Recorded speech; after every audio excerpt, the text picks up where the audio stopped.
Today is June 7, 2025. The world watches as a powerful man, Sean Diddy Combs, faces a federal trial. The accusations are honestly shocking. They paint a picture of a criminal enterprise built on violence, control, and exploitation. He is accused of racketeering, sex trafficking, physical abuse, and using his immense power to silence his victims. The headlines are filled with disbelief. How could one man allegedly commit such acts for so long? But as we dissect the charges leveled against this one individual, a disturbing and far larger picture comes into focus. We see a reflection, a grim parallel, in the very systems designed to govern and protect us. This is not just one man's story, it is the story of America itself. The allegations against Combs are a microcosm of the historical and ongoing relationship between the United States government and its African American citizens. Each charge, from racketeering to obstruction of justice, finds a haunting echo in the actions of the state. It is an uncomfortable truth. The very crimes that shock us when committed by a celebrity have been systematically perpetrated by the government against black people for centuries. This is not a coincidence. It is a pattern. The mechanisms of control, the exploitation of bodies, and the abuse of power are woven into the fabric of American history. They did not disappear with the end of slavery or the Civil Rights Act. To understand the present, we must confront the past.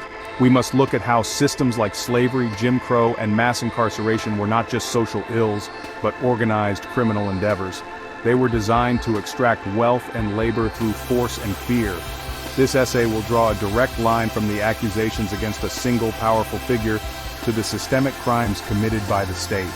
We will explore how the U.S. government has historically and presently engaged in actions that mirror the very definition of racketeering, human trafficking, coercion, abuse, and obstruction. The goal is not to excuse any individual's alleged crimes, but to illuminate a larger, more terrifying truth. The story of Diddy's alleged enterprise forces us to ask difficult questions. How is power used to create systems of abuse? How are victims silenced and controlled? And how does a society become complicit in allowing such horrors to continue? By examining the parallels between the Combs case and the state's actions, we can see that the problem is not just one bad apple.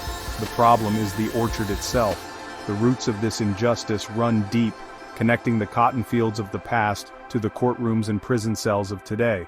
This is the story of state power operating as a criminal enterprise against its own people. A story that continues to unfold right before our eyes. Racketeering is defined as engaging in a pattern of criminal activity as part of an enterprise. Prosecutors allege Sean Combs used his companies, Bad Boy Entertainment and Combs Enterprises, as a front for a criminal organization. They claim he used his network of employees and associates to facilitate sex trafficking, assaults, and intimidation. This structure, where a legitimate-seeming entity is used to commit crimes, is the very essence of a RICO charge. It is a powerful legal tool used to dismantle organizations like the mafia. But what happens when the criminal enterprise is not a record label, but the government itself? What happens when the state uses its own laws and institutions to orchestrate exploitation on a massive scale? For centuries, the U.S. government presided over the ultimate racketeering enterprise, chattel slavery. It was a highly organized system designed for one purpose: profit through human suffering. Federal and state laws provided the legal framework.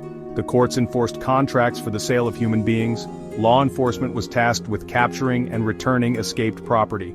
This was not random violence. It was a coordinated, multi-level enterprise that enriched individuals, corporations, and the nation itself.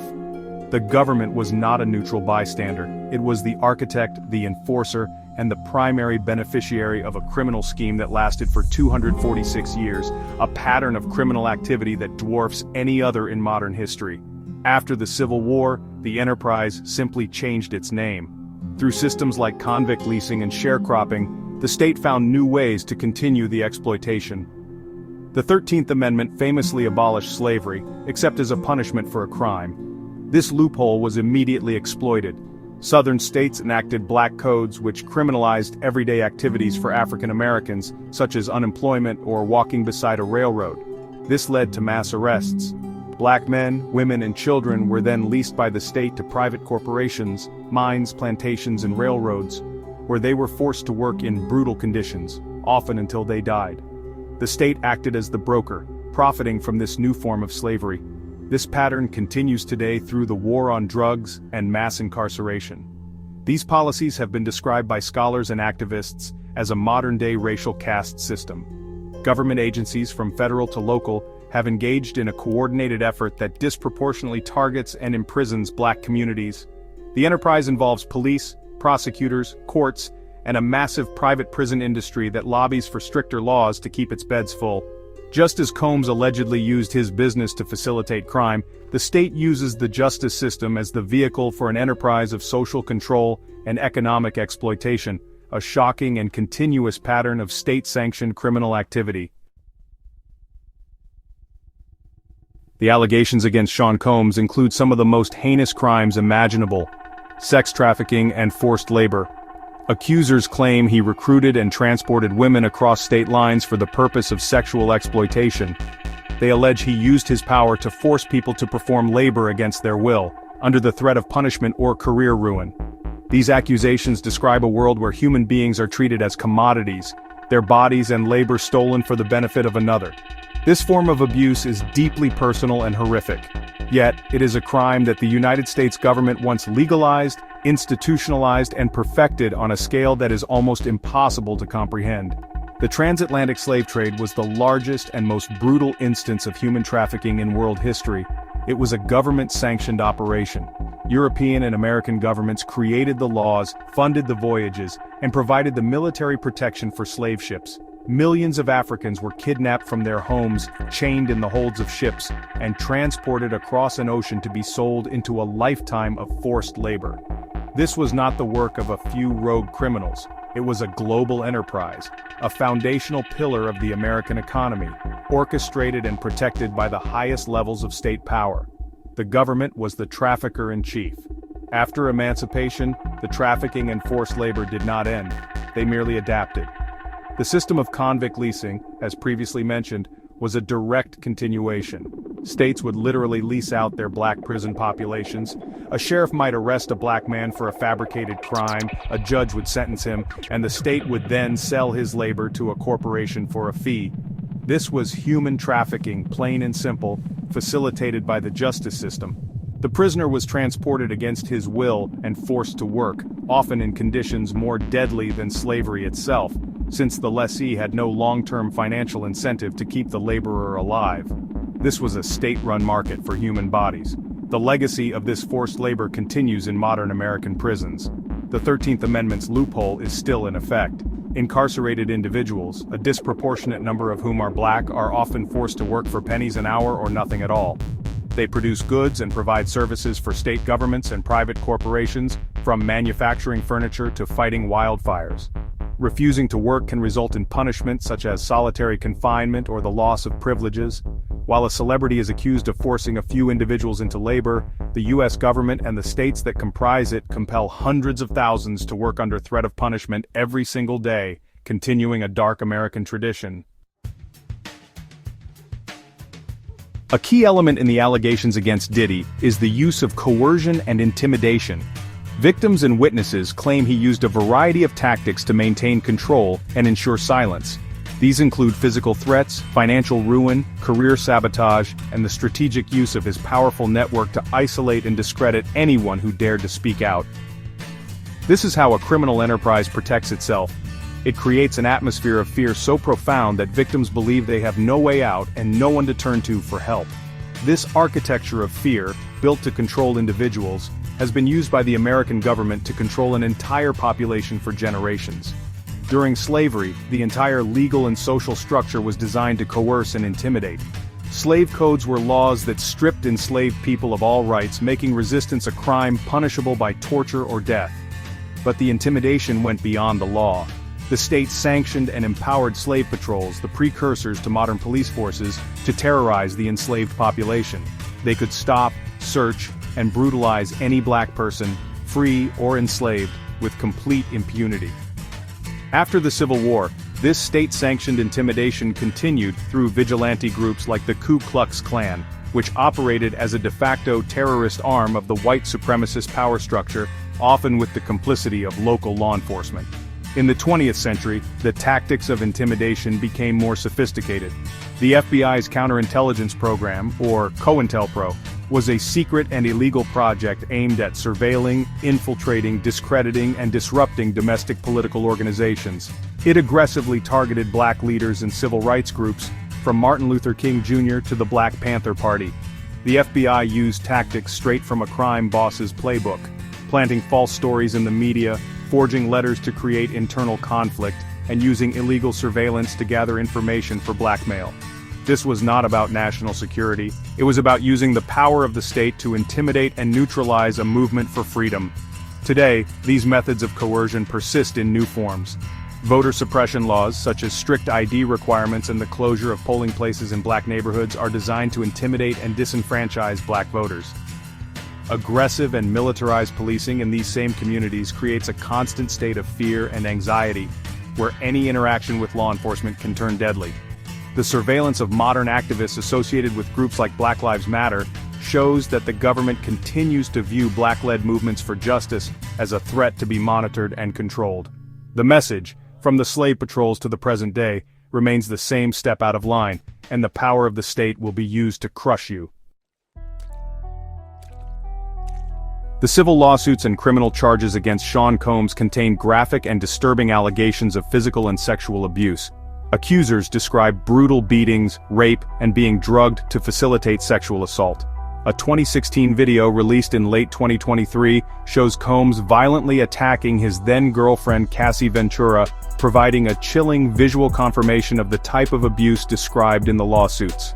This alleged pattern of violence highlights a complete disregard for the bodily autonomy and safety of his victims. It is a deeply personal violation. Yet, this very type of state-sanctioned physical and sexual violence has been a constant, defining feature of the black experience in America. The institution of slavery was, at its core, a system of perpetual physical and sexual abuse. The master's power was absolute. Beatings, whippings, brandings, and mutilations were routine and legal forms of discipline used to enforce submission and productivity. The bodies of enslaved people were not their own. They were property to be used, broken, and disposed of at the owner's will. Enslaved women in particular lived under the constant threat of sexual violence. Rape by slave owners and overseers was endemic, a tool of terror, and a means of producing more enslaved children. There was no legal recourse.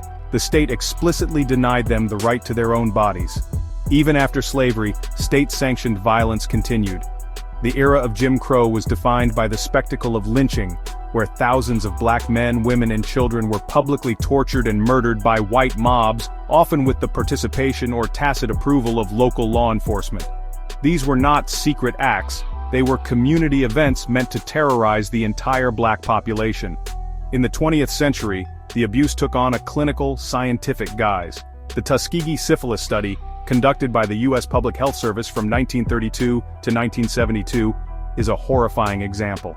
Doctors deliberately withheld treatment from hundreds of poor black men with syphilis to study the disease's natural progression, a monstrous act of medical abuse and deception.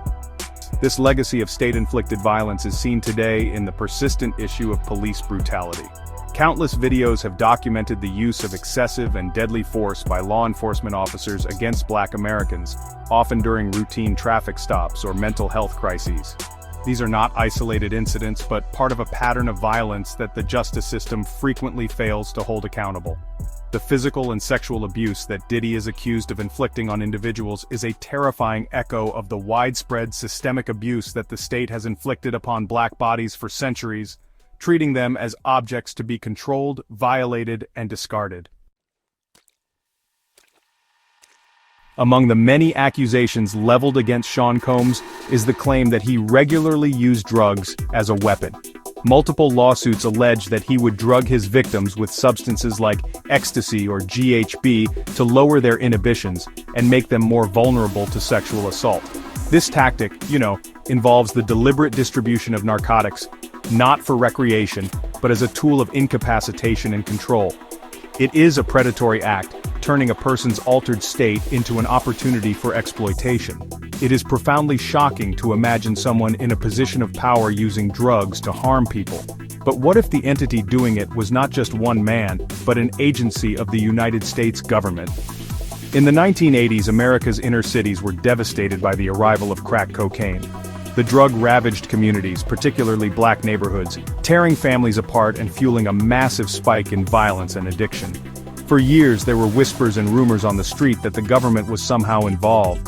These whispers exploded into a national controversy in 1996 with Gary Webb's Dark Alliance series, which alleged connections between the CIA, the Nicaraguan Contras the agency was funding, and the drug traffickers who first brought crack cocaine into Los Angeles. While the full extent of the CIA's role remains debated, subsequent investigations, including one by the CIA itself, confirmed that the agency had worked with individuals known to be involved in drug trafficking. The allegation is not that the CIA intentionally created the crack epidemic, but that in its zeal to fund an illegal war in Central America, it turned a blind eye to its assets' drug-running activities, which in turn helped spark the crisis. The government's priorities were elsewhere. The well-being of black communities was, at best, collateral damage in a geopolitical game. Whether by complicity or willful negligence, the result was the same. A flood of cheap, highly addictive cocaine poured into neighborhoods that were already struggling with poverty and lack of opportunity. The government, an entity meant to protect its citizens, was implicated in the distribution of the very poison that was destroying them. The cruel irony is that the same government then declared a war on drugs. This war was not fought in the boardrooms of international banks that laundered drug money or in the halls of government where these covert operations were managed. It was fought almost exclusively in the same black communities that had been devastated by the crack epidemic. Harsher sentencing laws, like the 100-to-1 disparity between crack and powder cocaine, led to the mass incarceration of a generation of black Americans. The government, having allegedly played a role in the problem, then used the problem as a pretext to criminalize and imprison the victims, a two-stage process of destruction. As Sean Combs sits in jail awaiting trial, prosecutors have accused him of trying to obstruct justice from behind bars. The allegations claim he has attempted to contact and influence potential witnesses, a desperate act to derail the legal process and escape accountability. Witness tampering and obstruction of justice are serious crimes because they strike at the very heart of the legal system. They are attempts by the powerful to place themselves above the law, to manipulate the truth, and to ensure that their crimes remain unpunished. This is the final line of defense for a criminal enterprise. When all else fails, attack the system designed to expose you.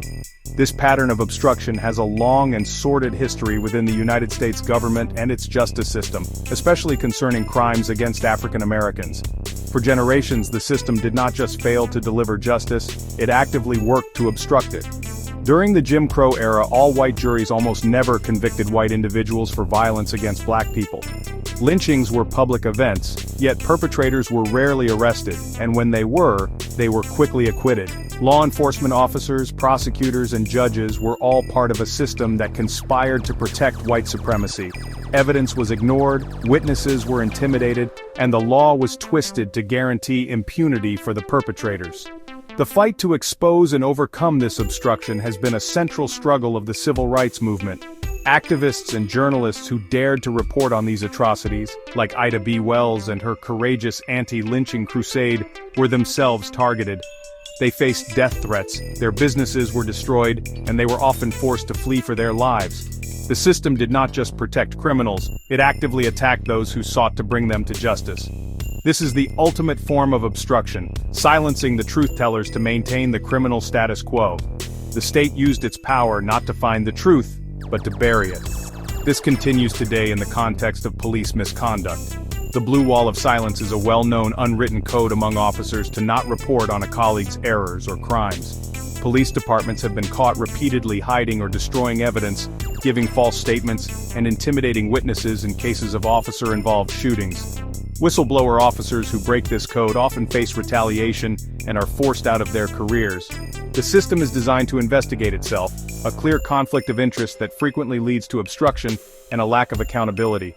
Just as Diddy is accused of trying to manipulate the process to save himself, the justice system has a documented history of manipulating its own rules to protect its agents from the consequences of their actions.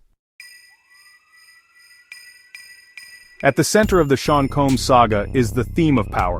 He is accused of using his immense wealth, celebrity status, and vast network of influential connections to enable his alleged crimes and to evade consequences for decades. Power provides access, it creates an aura of being untouchable, and it allows one to buy silence and loyalty. Victims are often afraid to come forward against such a powerful figure, fearing that they will not be believed or that their lives will be ruined. This dynamic, where power creates a shield of impunity, is not unique to Hollywood or the music industry. It is the same dynamic that has allowed the United States government to commit abuses against its black citizens with little to no accountability. The power of the state is absolute. It has a monopoly on legitimate violence, the authority to create and enforce laws, and access to nearly limitless resources. When this immense power is wielded by a white supremacist power structure, it becomes a tool of oppression. Throughout American history, the wealth generated from slavery and discriminatory practices was reinvested into the very institutions that would perpetuate the system: government, law, and law enforcement. This created a closed loop of power. The state had the authority to define what was a crime, and it systematically criminalized blackness while decriminalizing violence against black people. This power imbalance creates a reality where the state can commit acts that would be considered criminal if done by any other entity. When a government program like COINTELPRO uses blackmail and psychological warfare to destroy lives, it is called counterintelligence. When a man like Diddy allegedly does it, it is called racketeering. When the state forcibly confines people and makes them work for no pay, it is called the correctional system. When a private citizen does it, it is called kidnapping and forced labor. The language of the state sanitizes the abuse, cloaking it in the legitimacy of governance and national security, creating a shield of impunity far stronger than any celebrity's wealth. Ultimately, the descendants of those who were enslaved and terrorized are now asked to trust this same system for justice. They are told to rely on the police, the courts, and the government that have historically been the very instruments of their oppression. This is the ultimate power play. It forces a population to seek protection from its abuser.